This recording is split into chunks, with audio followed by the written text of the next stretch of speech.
제5장. 이것은 아담의 계보를 적은 책이니라. 하나님이 사람을 창조하실 때 하나님의 모양대로 지으시되 남자와 여자를 창조하셨고, 그들이 창조되던 날에 하나님이 그들에게 복을 주시고 그들의 이름을 사람이라 일컬으셨더라.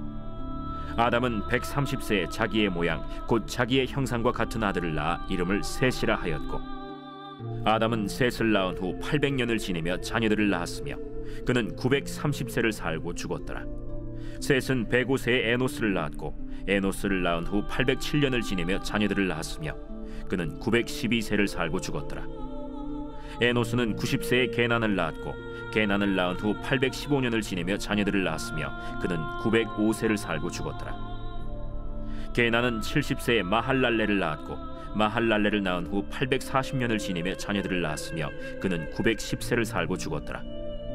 마할랄렐은 65세에 야렛을 낳았고, 야렛을 낳은 후 830년을 지내며 자녀를 낳았으며 그는 895세를 살고 죽었더라. 야렛은 162세에 에녹을 낳았고, 에녹을 낳은 후 800년을 지내며 자녀들을 낳았으며 그는 962세를 살고 죽었더라. 에녹은 65세에 무두셀라를 낳았고, 무두셀라를 낳은 후 300년을 하나님과 동행하며 자녀들을 낳았으며 그는 365세를 살았더라. 에녹이 하나님과 동행하더니 하나님이 그를 데려가심으로 세상에 있지 아니하였더라.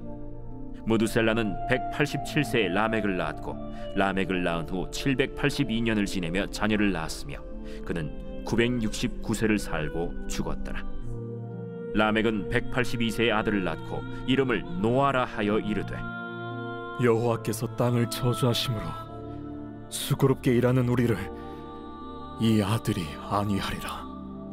라멕은 노아를 낳은 후 595년을 지내며 자녀들을 낳았으며 그는 777세를 살고 죽었더라. 노아는 500세 된 후에 셈과 함과 야벳을 낳았더라. 오늘도 주님의 보좌 앞으로 나오신 성도님들에게 하나님의 은혜와 평강이 함께 하시기를 축원드립니다. 오늘 창세기 5장 말씀 함께 살펴보도록 하겠습니다. 창세기 1장에서는 천지창조의 모습을 보여주었고요, 2장에서는 그 천지창조의 모습 중에 여섯째 날 천지창조의 가장 핵심되는 인간을 어떻게 창조하셨는가를 보여주었습니다. 하나님께서는 인간을 하나님의 형상대로 지으셨고, 이 세상을 통치하고 다스리는 왕과 같은 존재로 이 땅에 인간을 보내주셨습니다. 하지만 이 인간도 선악과를 먹지 말아야 되는 하나님의 명령에 순종하는, 즉 하나님의 명령에 복종하는 제한적 존재임을 이야기해주고 있습니다. 그리고 홀로 있을 때는 외롭고 여자가 필요하듯이 인간은 공동체적 존재임을 보여주고 있습니다. 이런 인간들이 3장에서 선악과를 따먹음으로 하나님의 명령에 순종하지 않고 스스로 하나님처럼 되고자 하여 이 세상에 큰 수고와 고통 또 죽음이 들어오게 되어짐을 보여줍니다. 그러면서 인간은 에덴에서 쫓겨나게 되었고요, 그리고 우리가 지금 살고 있는 광야와 같은 세상에서 살아가게 됩니다. 하지만 여전히 하나님의 통치 속에, 하나님 다스림 속에 있었는데 가인이 하나님의 통치를 벗어나 하나님의 낯을 피하여서 노 땅에 애녹성을 쌓고 하나님이 없는 가인의 문화를 만들어가는 모습을 이제 4장에서 보았습니다. 이제 5장으로 넘어가 아담의 후손들이 번성하는 것을 보여줍니다. 그런데 아담의 후손들이 번성함과 동시에 성경에 나와 있지 않지만 가인의 후손들도 같이 번성하게 됩니다. 이제 내일 보게 될 6장에서 가인의 문화와 아담의 문화가 서로 충돌하면서 결국은 가인의 문화가 아담의 문화를 다 점령하는 모습을 보게 될 것입니다. 오늘 이제 아담의 후손들이 번성하게 되는데요, 1절에 보게 되면 이것은 아담의 계보라라는 말씀이 있습니다. 이 계보라는 이 단어가 톨레돗이라고 히브리어로 되어 있는데, 창세기에는 이 톨레돗이라는 이 문구가 10번 등장하게 됩니다. 그래서 창세기는 이 톨레돗이라는 아주 중요한 구조로 이루어져 있는데요, 이것을 새벽에 다 설명해 드릴 수는 없고요. 그래서 성경을 보게 되면 오늘 5장에 아담부터 노아까지 등장을 합니다. 창세기 11장을 가게 되면 이 노아의 아들들 셈과 함과 야벳, 이 사람들부터 시작해서 아브라함까지 등장을 하게 됩니다. 그리고 이 아브라함이 다시 어디에 등장하게 되냐면 마태복음 1장으로 넘어가서 아브라함과 다윗의 후손 예수 그리스도의 계보라 이야기하며 아브라함이 등장하고 그 마지막이 예수로 맞춰지게 됩니다. 그래서 이 성경 전체가 아담부터 예수 그리스도까지 이어지는 이 족보, 즉 계보로 이루어져 있음을 성경이 아주 조직적으로 보여주고 있습니다. 오늘 이 5장에서는 아담의 후손 10명이 등장을 하는데요. 아담부터 시작해서 노아까지 10세대를 보여주고 있습니다. 그런데 오늘 이 5장을 자칫 오해하는 것 혹은 우리 성도님들이 궁금해하는 것이 있을 텐데, 이제 첫 번째로 아담부터 노아까지 계산을 하면 약 1000년이 됩니다. 1000년. 그래서 이제 세대주의라고 하는데, 세상을 하나님이 7일 동안 창조하셨기에 하루를 1000년같이 생각한다 하여 세상의 역사를 7000년으로 제한하는 세대주의자들이 있습니다. 이것이 한국 교회에 아주 강하게 뿌리 박혀 있는데요. 그래서 아담부터 노아까지를 1000년, 그리고 노아부터 예수님까지를 이것이 이제 3000년, 그리고 예수님부터 우리 세대까지 2000년. 그럼 이걸 다 합하면 6000년이거든요. 그리고 요한계시록에 나오는 천년왕국이 있습니다. 그래서 그것을 1000년으로 해서 이 세상을 7000년으로 계산을 합니다. 그래서 예수님 때부터 우리까지가 2000년의 세월로 제한이 되기 때문에 1992년 10월 28일에 예수님이 오신다라고 하면서 시한부 종말론을 이야기했던 사람들이 있습니다. 그러면서 이제 1992년인데 왜 92년이냐? 2000년에 딱 맞춰서 와야지. 이것이 예수님이 태어나신 그 해가 1년이 아니고 계산을 해보면 기원전 8년에 예수님이 오셨다. 막 이런 계산을 막 사람들에게 유인물로 나누어 주어서 사람들을 이렇게 설득하던 그런 때가 있었습니다. 그리고 예수님이 10월 28일에 오고 그 다음엔 천년왕국이 시작되고 예수님 재림하셔서 세계 7년 환란이 일어나고 뭐 이런 것이 한국 교회가 갖고 있었던 이 세대주의를 기반으로 한 그런 7000년의 세계 역사 종말론의 이야기였습니다. 이 10월 28일이 안 되니까 그 다음에 1999년에 종말이 온다, 막 이런 또 이야기도 한참 유행을 했었죠. 우리 가운데도 이 세상이 7000년으로 제한되어 있다고 아직 생각하는 분이 혹 있을 수 있습니다. 그것은 우리 성도님들이 잘못한 게 아니고 그런 정보를 받아들였기 때문에 그것이 우리에게 마치 기정사실인 것처럼 그렇게 각인되어 있을 수 있습니다.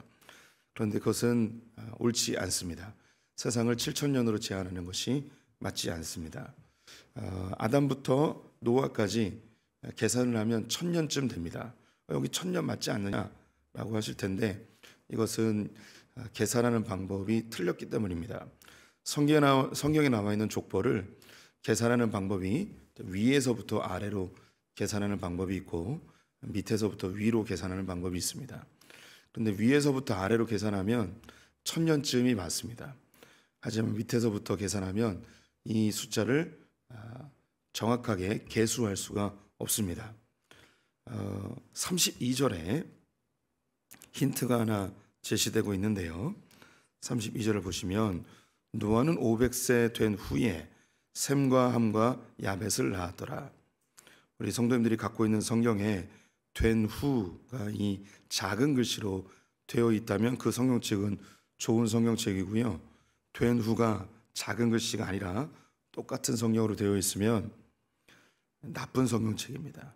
그런데 요즘 기독교 출판사들이 다 나쁜 출판사가 돼가고 있습니다. 된 후, 이게 반드시 작은 글씨로 되어 있어야 합니다. 그것이 왜 그렇게 되냐면 원래 이 된 후는 원래 히브리어 성경에는 없는 단어입니다. 그런데 한글로 번역하면서 한국 독자들에게 이해하기 쉽도록 추가해 놓은 단어예요. 원래 원어에는 없는 단어이기 때문에 작은 글씨로 기록을 해놔야 돼요. 안 그러면 사람들이 헷갈리거든요. 또 여기 이제 32절에 하나 더 추가해서 설명해 드리면 노아, 셈, 함, 야벳은 반드시 고딕체로 쓰여져야 합니다. 그런데 요즘 출판사들이 게을러 가지고 노아, 셈, 야벳도 명조체로 되어 있을 거예요. 왜 이렇게 다르게 기록이 되어야 되냐면 외래어는 고딕체로 기록이 되어야 하고 한글은 명조체로 되어야 합니다. 그래서 외래어와 한글을 구분할 수 있게끔 해줘야 되는데 요즘 기독교 출판사들에 대한 불만이 제가 많습니다. 이거 이렇게 다 명조체로 하면 무엇이 외래어고 무엇이 한글인지 구분을 하기 어려워요. 어쨌든 이건 뒤로 하고 된 후를 빼고 읽어볼게요. 노아는 500세에 셈과 함과 야벳을 낳았더라. 원래 이렇게 되어야 돼요. 그러면 여기서 질문을 해보겠습니다. 노아는 셈과 함과 야벳을 몇 세에 낳았을까요? 500세에 낳은 게 된 거죠. 그러면 500세에 3명을 낳아버린 거예요. 그러면 세 사람은 새쌍둥이가 돼버리는 겁니다. 그런데 셈과 함과 야벳은 새쌍둥이는 아니에요. 그럼 어떻게 이 구절을 해석을 해야 되는가? 이렇게 해석을 해야 되는 겁니다. 노아는 500세부터 자녀들을 낳았는데 그 중에 셈과 함과 야벳이 있었습니다. 이렇게 해석을 해야 되는 거죠. 그래서 이렇게 해석할 수 있도록 한글 성경에 된 후라고 집어넣은 거예요.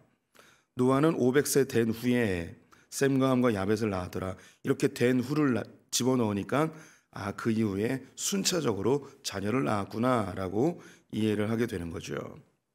성경에 나와 있는 계보는 이미 어제 한번 말씀드렸는데 지난 시간에 예수 그리스도의 족보와 관련된 사람만 기록을 해 놓은 것입니다. 그래서 그 사람들이 몇 명을 낳았고 그리고 여기에 나와 있는 이 계보가 첫째 아들이 아니고 믿음의 계보예요. 믿음의 계보. 그래서 몇 번째 아들인지 알 수가 없어요. 조금 더 적나라하게 이야기하면 노아가 500세 된 후에 셈과 함과 야벳을 낳았더라라고 되어 있는데 500세에 셈과 함과 야벳을 낳은 거예요. 그 후에. 그러면 노아가 생산 능력이 있었던 데부터 500세까지 몇 명을 낳았는지는 아무도 모르는 거예요. 500세까지 자녀를 한 명도 안 낳을 수도 있고 아니면 수십 명을 낳을 수도 있는데 그 중에 방주에 들어간 셈, 함, 야벳 이 사람들만 기록을 해 놓은 것이지 그 이후에 그 전에 몇 명을 낳았는지 아무도 모릅니다. 그 이전에 있는 라멕, 무드셀라, 에녹 이 모든 사람들이 자녀들을 한 명만 기록해 놓았는데 몇 명을 낳았는지도 알 수 없고 그 나이도 정확하게 알 수도 없습니다. 그래서 아담부터 노아까지 1000년쯤으로 위에서부터 아래로 계산하면 1000년쯤이 되는데 이 계산은 아무 의미가 없습니다. 또 한 가지 궁금해하는 것이 어떻게 사람이 900세까지 살 수 있는가? 이런 이야기를 하십니다. 노아 홍수 이후로 사람의 나이가 120년으로 제한이 되었습니다. 하나님이 그렇게 만드셨죠. 어떻게 그럴 수 있는가? 과학자들이 사람이 왜 늙는지, 왜 죽는지 그것을 계속 연구를 하고 있는데요. 과학자들이 찾아낸 것이 우리 몸에 세포를 만드는 공장이 있다고 합니다. 그래서 이 세포를 만드는 공장이 계속 활동을 하는데 어린아이 때는 막 활동을 많이 해요. 그런데 나이가 들면 피부가 이제 쭈글쭈글해지고 막 그러잖아요. 그게 세포가 많이 만들어지지 않기 때문이라고 합니다. 그럼 이 세포가 만들어지지 않으면 늙어가는 거예요. 그래서 이 세포를 만드는 공장이 어느 순간 작동을 안 한대요. 공장이 멈춰버리는 거예요. 그러면 사람이 죽는 거죠. 그래서 과학자들이 지금 계속해서 뭘 연구하냐면 이 세포를 만들어내는 공장을 계속 활동할 수 있도록 그 방법을 찾는 거죠. 그러면 우리 성도님들이 보실 때에 이 세포를 만들어내는 공장이 900세까지 계속 활동을 하면 그때까지 계속 사는 거예요. 그럼 하나님께서 이 세포를 만들어내는 공장을 120년으로 딱 세팅을 해놓으면 그때 죽는 거죠. 그래서 사람이 900살까지 살고 120살까지 살고 이거는 하나님 앞에서 그렇게 어려운 문제가 아니에요.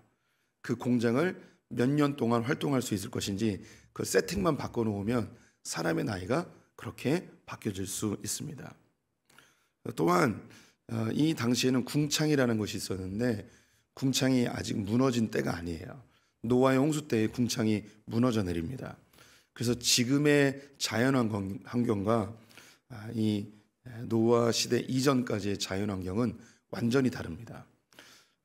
이제 창조과학자들은 이 궁창을 마치 온실과 같다고 이야기합니다. 그래서 이 자연에서 노천에서 자라는 식물들과 온실에서 자라는 식물들이 그 모양이나 그 크기가 완전히 다르죠. 굉장히 예쁘게 그리고 굉장히 크게 성장하는 것을 볼 수 있습니다. 그래서 이 노아 홍수 때의 사람들은 자연환경이 온실과 같아서 이런 900세까지 살 수 있었다라고 이야기를 합니다. 또 조금 더 창조과학자들이 이야기하는 것이 이 궁창이라는 것이 있어서 중력도 지금과 다르다고 이야기를 해요. 지금은 중력이 궁창이 없어져서 굉장히 강하게 작동하여 우리의 키가 이렇게 커봤자 2m 밑으로 크는데 이 당시에는 그 키가 무려 4m까지도 성장했을 것이다 이렇게 이야기하는 창조과학자들이 있습니다. 그것은 알 수는 없는 것이고 어쨌든 지금과는 다른 환경이었기 때문에 그 나이도 충분히 예상이 되어진다, 가능할 수 있다라고 창조과학자들이 이야기하고 있습니다. 이렇게 이제 계보가 쭉 나오는데요. 우리가 주목해야 될 인물이 두 사람이 있습니다. 한 사람은 바로 에녹입니다. 에녹이 300년 동안 하나님과 동행하다가 죽음을 보지 아니하고 승천하게 됩니다. 오늘 나오는 모든 인물들에게 공통적인 단어가 있는데요. 누구는 누구를 낳고 그리고 몇 세까지 살고 죽었더라. 낳고 죽고 낳고 살고 죽었더라. 이것이 계속 반복됩니다. 그런데 에녹만큼은 죽지 않고 하나님이 그를 데려가셨습니다. 데려가셨다는 게 들림을 받았다라는 그런 단어와 같아요. 왜 하나님께서 이 에녹을 데려가셨는가? 몇 가지 힌트가 본문에 나옵니다. 첫 번째 힌트는 에녹이 낳은 아들 무드셀라입니다. 무드셀라는 그 뜻이 문자적으로 하면 창을 든 자라는 뜻입니다. 이것을 풀면 이 사람이 죽으면 세상이 망한다라는 그런 뜻을 가지고 있습니다. 우리 그 성도님들 중에 혹시 반지의 제왕이라는 영화를 보신 분들이 혹시 있을 것 같습니다. 반지 원정대라는 그런 영화가 있는데 배를 타고 어떤 그 반지를 찾으러 가는데 큰 성이 나와요. 그 성 앞에 큰 조각상 두 개가 있는데 이렇게 창과 칼을 딱 들고 있는 그런 조각상이 있습니다. 그래서 그 조각상은 그 성을 지키는 상징물이죠. 고대 사회에서는 이런 상징물들이 거의 대부분 많이 있었습니다. 그런데 이 조각상이 창을 들고 있는데 이 창을 든 이 조각상이 무너진다면 그 성은 멸망했다는 의미이겠죠. 무드셀라는 창을 든 자입니다. 그런데 이 창을 든 자가 죽으면, 이 창을 든 자가 꺾이면 그 성은 멸망하는 거예요. 그래서 무드셀라의 뜻이 이 사람이 죽으면 멸망한다라는 뜻입니다.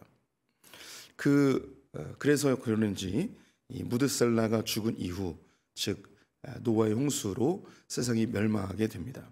왜 에녹은 자기 아들 이름을 무드셀라라고 지었을까요? 즉, 이 아들이 죽으면 세상이 멸망한다. 에녹은 하나님께 선지자적 메시지를 받은 듯합니다. 아니면 그 시대상을 그의 아들에게 투영한 걸 수도 있습니다.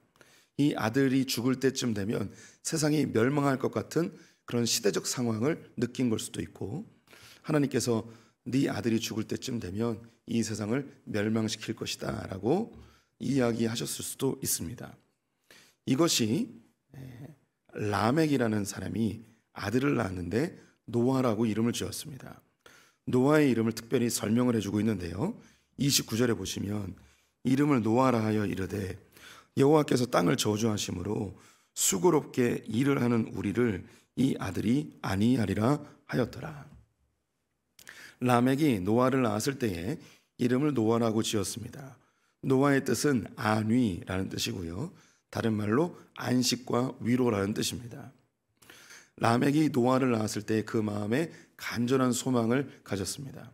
하나님, 이 아들만큼은 하나님 앞에서 위로와 안식을 얻었으면 좋겠습니다. 이 아들은 하나님께 위로를 얻은 아들이 되었으면 좋겠습니다 라고 소망을 담았습니다. 왜냐하면 그 시대가 하나님께 저주를 받아 수고롭게 일하는 너무 힘든 세상이었기 때문입니다. 그러면 노아가 살았을 때, 다시 말해 라멕이나 에녹이 살았을 때 뭐가 그렇게 힘들었을까? 뭐가 그렇게 괴로웠을까? 무엇 때문에 이 시대는 하나님 앞에 안식과 위로를 간구하였을까? 그것이 궁금해지기 시작합니다. 그것이 이제 내일 보게 될 6장에 나오게 되는 거죠. 결국 세상은 멸망합니다. 즉, 에녹이나 무드셀라나 라멕이나 노아가 살고 있는 이 시대가 너무너무 고통스럽고 힘든 시대였습니다. 힌트를 드리자면, 성경은 하나님께서 이 시대를 보며 인간이 생각하는 모든 것이 다 악하다 판단하셔서 세상을 홍수로 멸망시키기로 결정하실 정도로 너무나 악한 시대였습니다. 그 시대에 에녹은 내 아들이 죽을 때쯤 되면 이 세상이 멸망하겠구나 라고 판단을 하였고, 라멕은 아들을 낳으면서 하나님, 우리가 살기가 너무 힘듭니다. 그런데 이 사는 것이 그냥 인간으로서 사는 것이 아니라 하나님의 백성으로 사는 것이 너무너무 힘듭니다. 이 아들이 하나님께는 위로를 얻었으면 좋겠습니다. 다른 말로 하나님이 주님 빨리 오셨으면 좋겠습니다. 우리가 지금 이 시대를 살아가는 것처럼 라멕이나 에녹이나 노아는 같은 심정으로 살고 있었습니다. 우리 성도님들도 지금 이 시대를 살아가는 것이 결코 쉽지 않죠. 우리 모든 크리스천들이 이 세상을 살면서 간절히 소망하는 것은, 주님, 이 세상 빨리 심판하시고 우리에게 안식을 허락해 주십시오.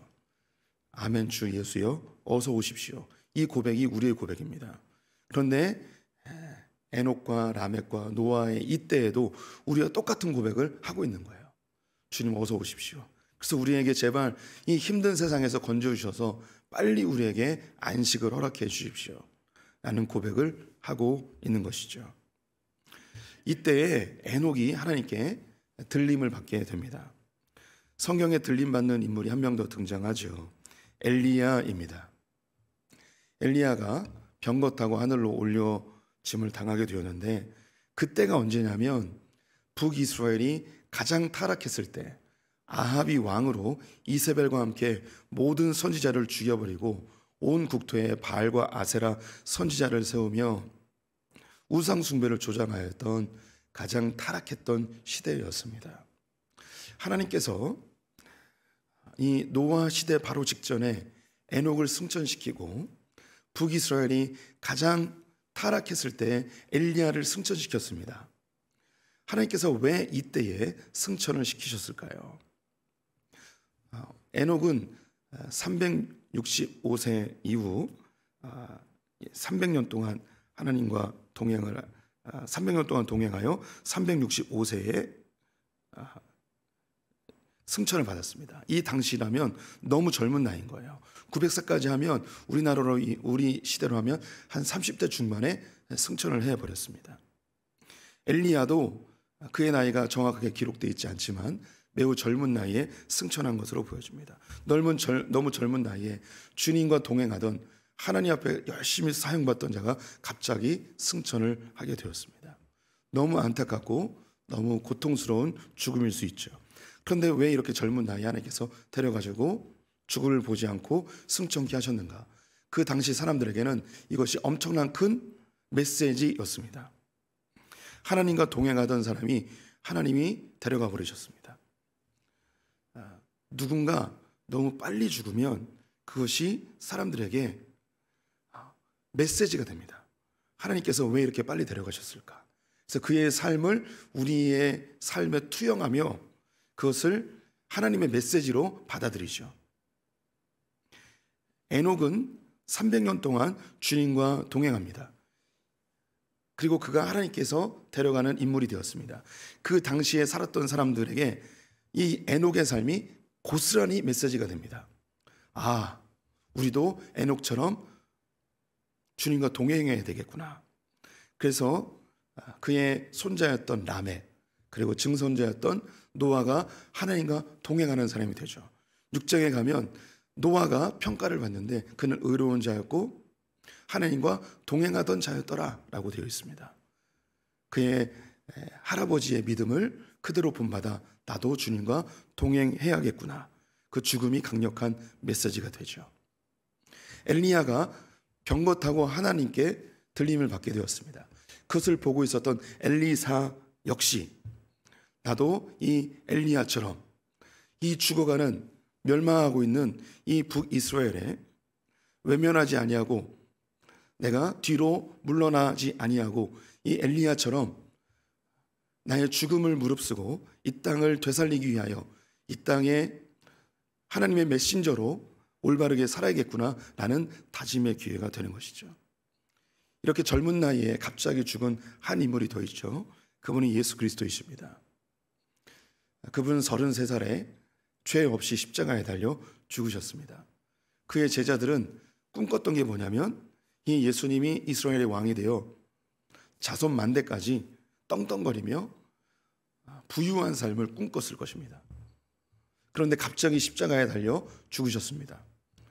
그 전날까지도 그들은 예수님이 이스라엘의 왕이 되어 이 땅을 통치할 것을 기대하고 소망하고 국무총리 좌의정 우의정을 꿈꾸던 자들이었는데 예수님이 갑자기 죽어버렸습니다.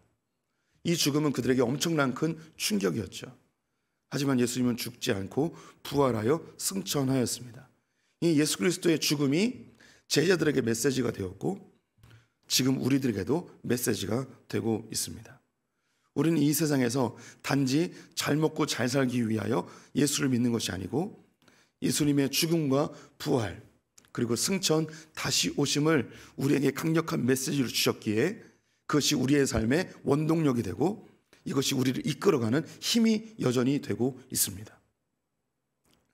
하나님께서는 시대마다 그냥 그렇게 살다 죽는 자들이 아니고 하나님께서 그 죽음을 통하여 메시지를 던져줍니다.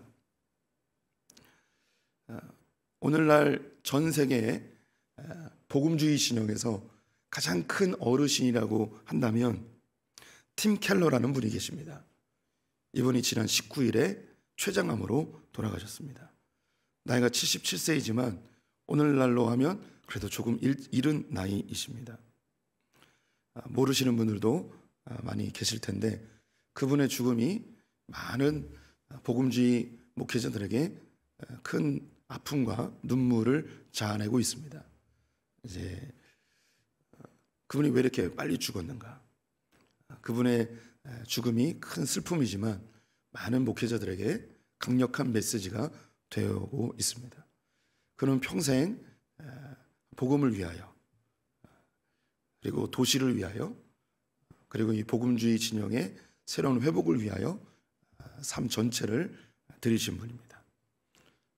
그런 죽음을 통하여서 많은 후배 목회자들이 나도 저분처럼 저렇게 복음을 위하여 살아야겠구나라는 메시지가 되죠. 우리 성도님들의 죽음이 메시지가 되었으면 좋겠습니다.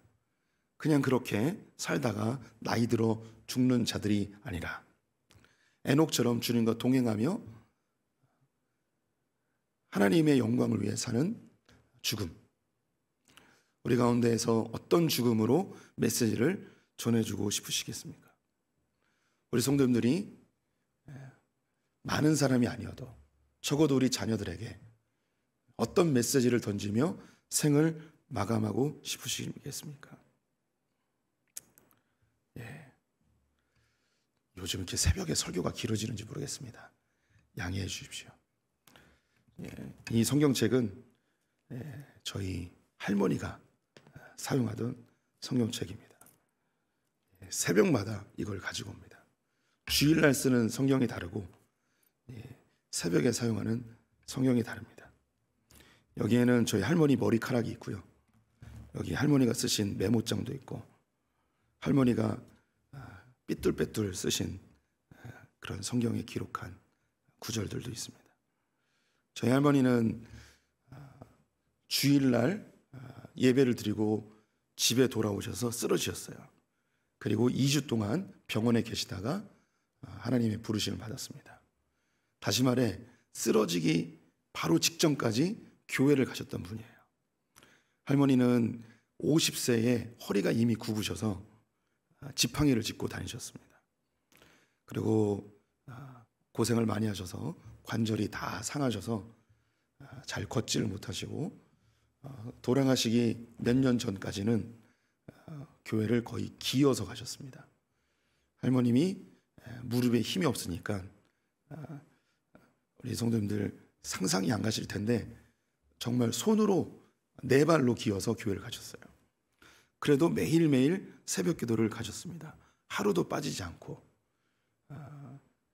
저는 할머님의 그 삶이 엄청난 메시지예요. 초등학교도 나오지 않고 하지만 주님만 바라보며 사셨죠. 15년을 소장농으로 사셨어요. 말이 좋아 소장농이지 부잣집 머슴으로 사셨어요. 할아버지가. 그래서 돈을 잔뜩 모아가지고, 잔뜩도 아니고 돈을 모아서 이제 집을 하나 살 수 있는 돈이 모아지셨습니다. 할아버지는 평택 시내에다가 집을 살려고 하셨고, 그리고 할머니는 시골에 읍내에다가 집을 하나 사시길 원하셨어요. 할머니가 이겨서 읍내에다가 사셨어요. 왜 그 집을 사셨냐면 할머니가 교회를 가려면 1시간을 걸어 가셨어요. 새벽에도 1시간을 걸어서 교회 가셨어요. 소원이 뭐냐면 교회 가까운데 집을 얻는 거예요. 그런데 평택 읍내에 있는 집이 교회 담벼락 바로 옆에 있는 교회였어요. 집이었어요. 그 집을 사셔서 평생 새벽 기도를 하셨습니다. 그 새벽 기도에 많은 내용이 저를 위한 기도셨습니다. 할머님의 죽음은 교회를 사랑하고 하나님께 나아오기를 즐겨하는 주님과 동행하는 메시지였습니다. 저는 그런 소원이 있습니다. 자녀들에게 2가지로 기억되기를 소망합니다. 교회를 위해서 충성했던 아버지, 그리고 또 한 가지는 죽는 순간까지 복음을 전한 아버지. 이 2가지로 기억되고 싶습니다. 즉 에녹이 주님과 평생 동행했던 메시지를 그의 후손들에게 남겨주었던 것처럼 자녀들에게 그런 메시지를 주고 싶어요. 죽음이 메시지가 되는, 이미 말씀드린 것처럼 죽음은 가장 강력한 메시지입니다.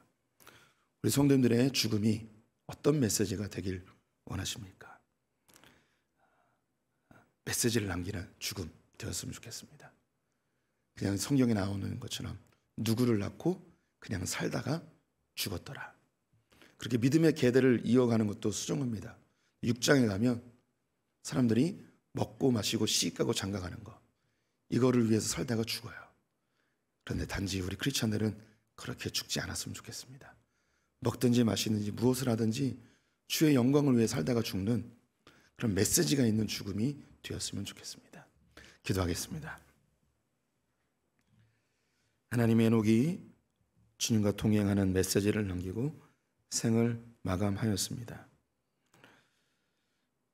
엘리야가 멸망하는 이스라엘을 위하여서 목숨 걸고 하나님 메시지를 전한 강력한 죽음을 보여주었습니다.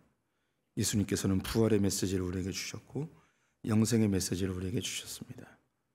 하나님, 우리의 죽음도 그냥 누구를 낳고 살다 죽었다는 그런 일반적인 삶이 아니라 하나님의 영광을 위하여 사용받는 우리의 죽음까지도 메시지가 되는 그런 삶이 되게 하여 주시옵소서.